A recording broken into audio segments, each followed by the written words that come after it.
Dati kasi ako po'y taga SM. Sales clerk ako doon. Kumbaga, 4 na taon. Ang hirap kasi undergraduate ako. Okay, kumbaga sabi ko, nung hindi ako natapos ng pag-aaral, hindi naman pwedeng tatambay lang ako.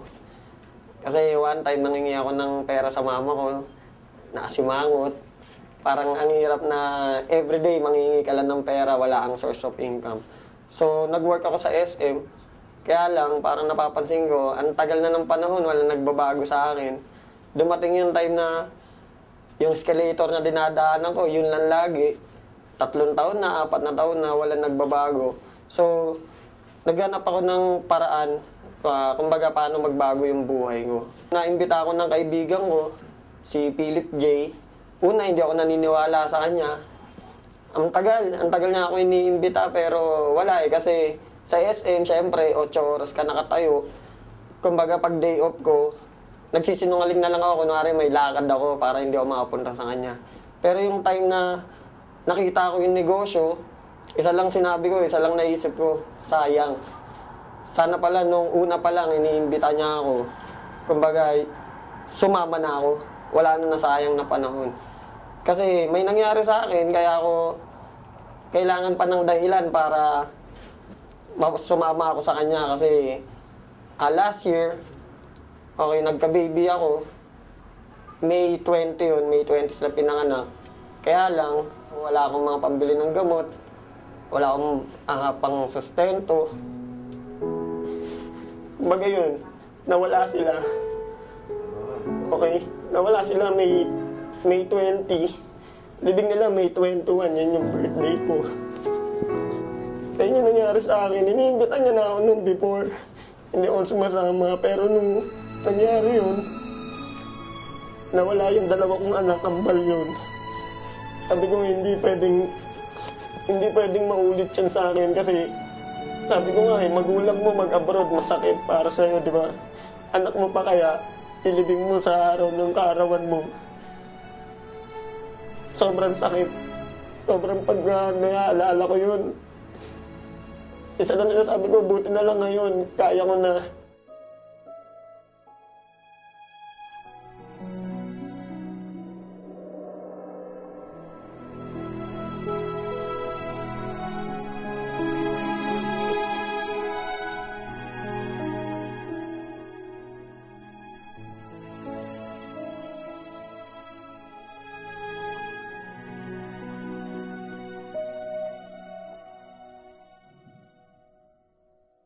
Imagine, pambili nung mga pangangailangan nung kambal ko, hindi ko mabili kasi wala akong pera, wala ako.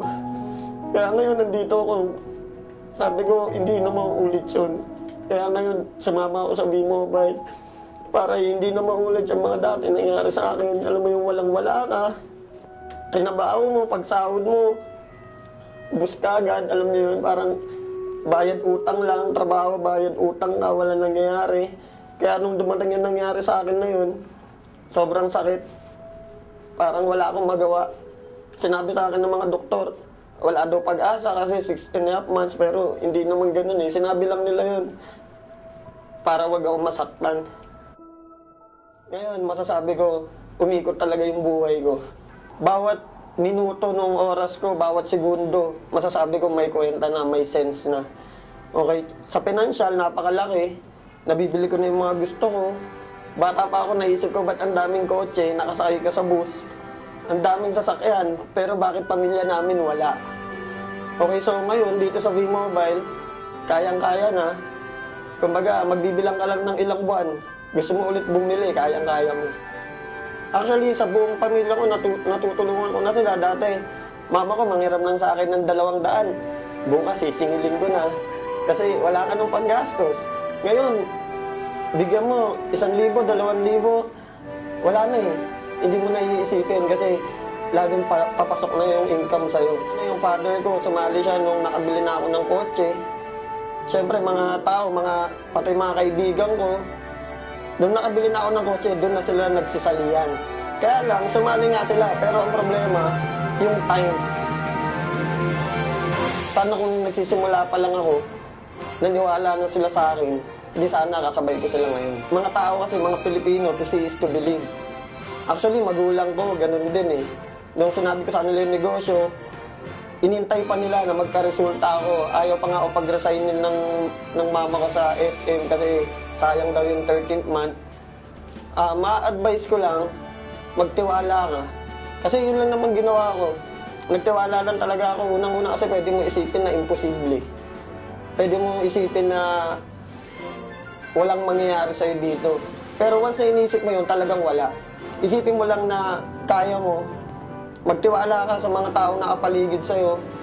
Ako, sobrang laki ng papasalamat ko sa mga grupong nakapaligid sa akin. Techno Royal, Prestige, Triad, okay sila Martin, Elite. Okay kami dito kahit hindi kami magkaagrupo.